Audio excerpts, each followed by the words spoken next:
अस्सलामुअलैकुम, मैं हूँ यास्मीन रिजवान। आज मैंने बनाया है आलू भरी पूरियाँ। तो आप देख सकती हैं देखने में कितनी बढ़िया खस्ता और गरमा गरम बनकर रेडी हुई।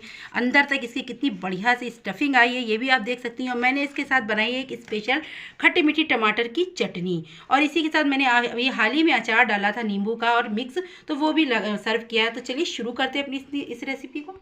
देखिए, सबसे पहले हम क्या करेंगे, हमें पूरियों का आटा गूंदना है। तो यहाँ पर देखिए हमने लिया है 3 बड़ी कटोरी भरकर आटा। अगर वजन में देखेंगी तो 600 ग्राम ये आटा है। तो इसमें हमें क्या करना है, देखिए मैंने यहाँ पर हाथों से क्रश करके अजवाइन रखी हुई, आधा चम्मच हींग, इसको डाल देंगे। क्योंकि जब भी कभी आलू वाली पूड़ी या कचौड़ी बनाइए तो उसमें ये ज़रूर डालना चाहिए, क्योंकि हाजमे के लिए बहुत ही फ़ायदेमंद होती है। और यहीं पर देखिए मैं डाल रही हूँ थोड़ा सा फ्रेश हरा धनिया। ये आप अगर डालना चाहें तो डालिए, नहीं तो आप स्किप कर सकती। डालेंगे तो देखने में भी पूड़ियाँ आपकी बहुत अच्छी लगेंगी। कचौरी तो बहुत बार बनाई, एक बार इस तरह की आलू भरी पूड़ी बनाकर देखिए। और इसके साथ मैं बनाऊंगी एक स्पेशल टमाटर की चटनी।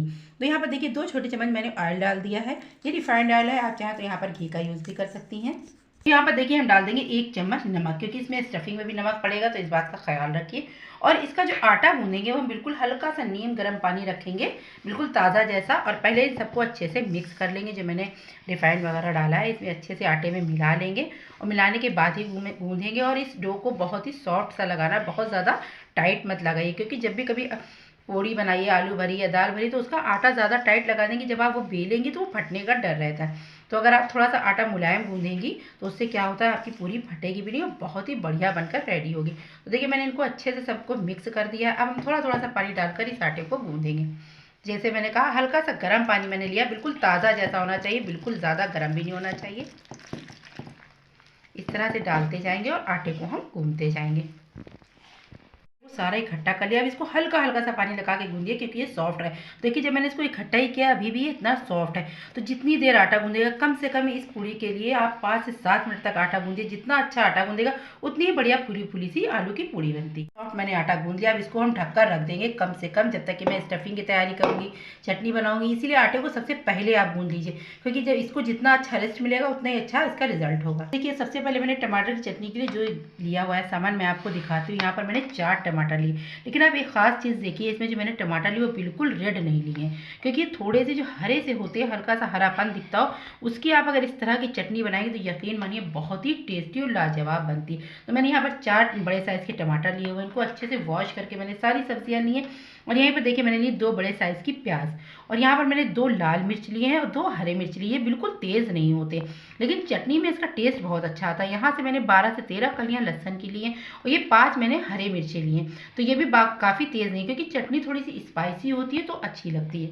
तो हमें सबसे पहले क्या करना है, इन टमाटरों को हाफ हाफ सा काट लेना है। तो मैं आपको दिखाती हूँ किस तरह से मैं इनको इस तरह से बीच से 2-2 पीस करके इस तरह से मैं काट लूँगी। तो मैं सारे टमाटरों को पहले इस तरह से काटेंगे हम। तो ये देखिए इस तरह से हमें इन टमाटरों को काट लेना है।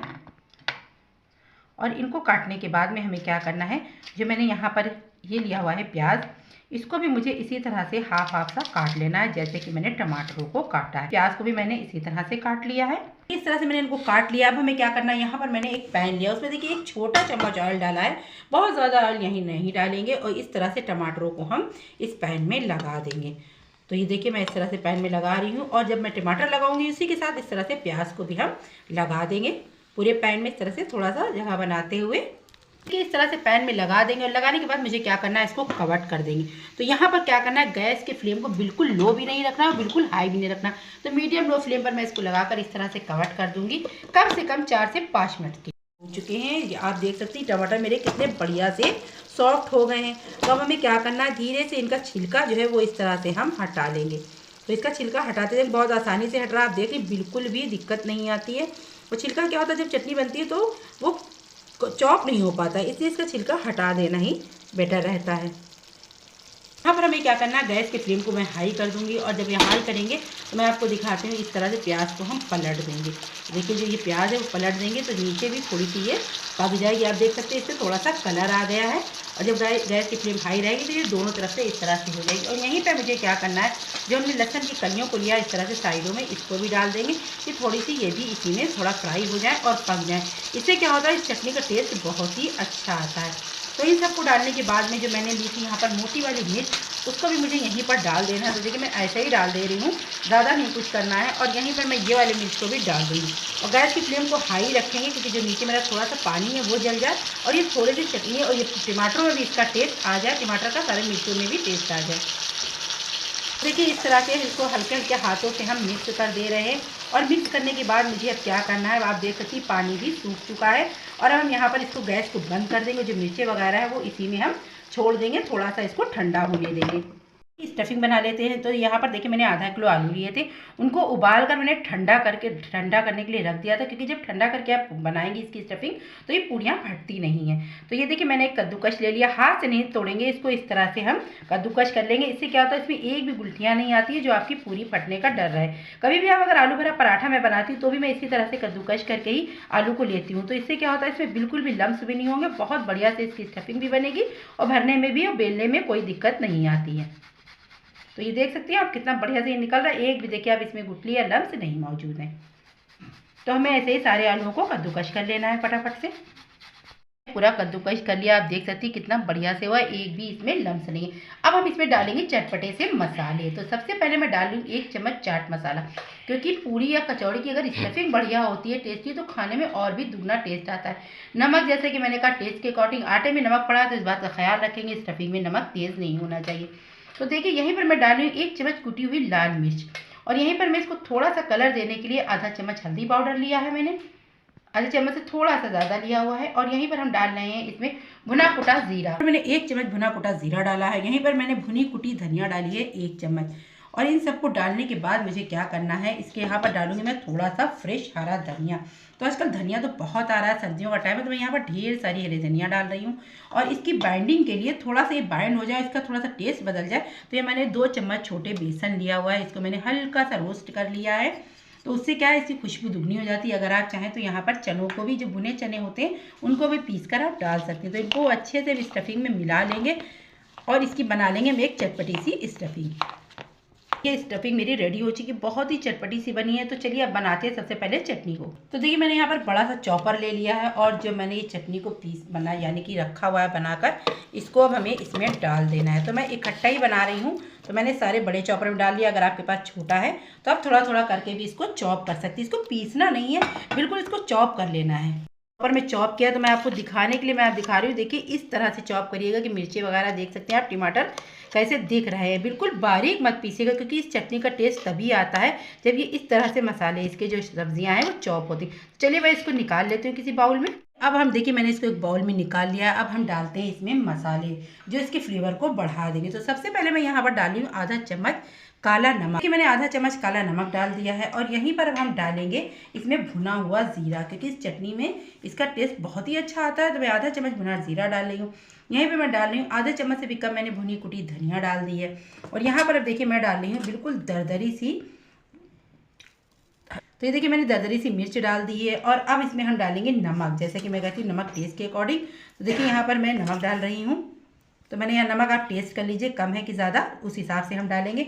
और इसमें थोड़ा सा हम डाल देंगे चाट मसाला, बहुत थोड़ा सा डालेंगे, क्योंकि जो कच्चे पक्के टमाटर होते हैं ये देसी होते हैं, वैसे भी ये बहुत खट्टे होते हैं, तो इनका टेस्ट वैसे भी खूब खट्टा खट्टा सा चटनी में आता है। तो इन सब मसालों को अच्छे से मिक्स कर देंगे। तो आप देख सकती हैं कि कितना बढ़िया लग रही है देखने में। यकीन मानिए इस आलू पूड़ी के साथ, पराठे के साथ, रोटी के साथ भी खाएंगी तो बहुत ही अच्छी सी ये चटनी लगती है खाने में। इन सबको मिक्स करने के बाद मैं थोड़ा सा इसका नमक टेस्ट करूँगी कि इसका नमक किस तरह का है। अब ऊपर से मैं डाल लीजिए फ्रेश हरा धनिया ढेर सारा, क्योंकि धनिया से इस चटनी का टेस्ट और भी अच्छा हो जाएगा। नमक मैंने टेस्ट किया था, बिल्कुल परफेक्ट नमक है। तो लीजिए मैंने इसमें धनिया को भी मिक्स कर दिया है, क्योंकि बिना धनिया के तो टमाटर की चटनी अधूरी लगती है। तो इन सबको मिक्स करने के बाद अब मैं बनाऊंगी इसके ऊपर के लिए बढ़िया सा तड़का। जो मैं तड़का बनाऊंगी मैं सरसों ऑयल में बना रही हूँ। अगर आपके पास कोई और ऑयल है तो आप उसमें भी बना सकती। अगर सरसों ऑयल में बनाएंगे तो बहुत ही बढ़िया इसका कॉम्बिनेशन आता है। छोटे चम्मच सरसों ऑयल लिया हुआ है। अब इसमें हमें क्या करना है, इसमें मैं डाल दूंगी जीरा।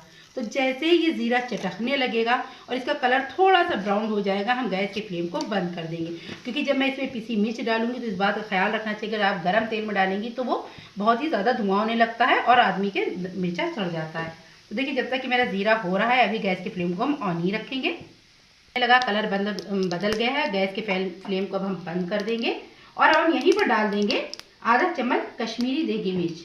तो देखिए मैंने आधा चम्मच कश्मीरी देगी मिर्च डाल दी। इससे क्या होता है, चटनी का और तड़के का कलर बहुत ही बढ़िया आता है। तो लीजिए इस तरह से मिक्स करते हुए अब इस चटनी में हम डाल देंगे। तो यकीन मानिए ये इतनी उम्दा चटनी बनती है, अगर आप चाहें इसको महीने भर भी रख लें ये ख़राब बिल्कुल भी नहीं होगी।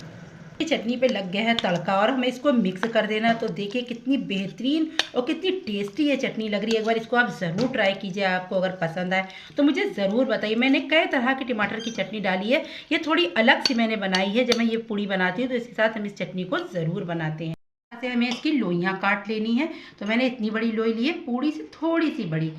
इस तरह से हम लोइयाँ पहले काट लेंगे सबसे पहले। और देख सकते हैं आप कितना आटा मेरा लचीला और सॉफ्ट है, बिल्कुल भी टाइट नहीं है, क्योंकि ना ही इसको निकालने में दिक्कत हो रही है ना ही इसको बेलने में दिक्कत होगी।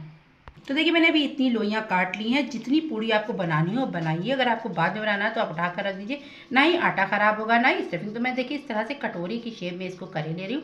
बीच इसका थोड़ा मोटा ही रखेंगे, किनारों को इस तरह से पतला रखते हुए। अब हमें क्या करना है, जो मैंने स्टफिंग को देखिए रेडी करके रखा हुआ था, इसमें से थोड़ी थोड़ी सी स्टफिंग लेते जाएंगे। इस तरह से बिल्कुल पूरी की जगह मैंने लोई ली, उससे थोड़ी सी छोटी स्टफिंग की गोली लेंगे और इसमें हम इस तरह से रखते जाएंगे और इसको इस तरह से हम सील कर देंगे। तो देखिए बहुत आसानी से ये सील भी हो जाती है, कोई दिक्कत नहीं होगी।